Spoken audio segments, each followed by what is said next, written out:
Hello বন্ধুরা, আসসালামু আলাইকুম। পাপড়ি মাশরুম অ্যান্ড অ্যাগ্রো ফার্মের পক্ষ থেকে সবাইকে শুভেচ্ছা।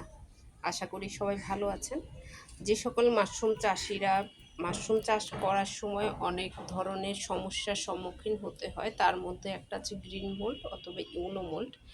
যদি কোনো মাশরুম প্যাকেটে এরকম ইয়েলো কালার দেখতে পান, তখন এই প্যাকেটটি খুব দ্রুতভাবে সরিয়ে ফেলবেন আপনার চাষঘর থেকে, কারণ এটা কিন্তু খারাপ একটা জীবাণু।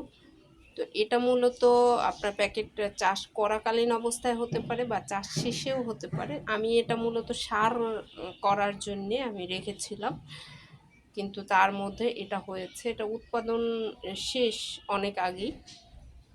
তো এরকম যদি কোনো প্যাকেটের গায়ে এই কালার দেখতে পান, এটা দ্রুত সরিয়ে ফেলুন, তা নাহলে আপনার পুরো চাষ ঘরে অন্যান্য প্যাকেটগুলোতেও এই জীবাণুটা ছড়িয়ে যাবে।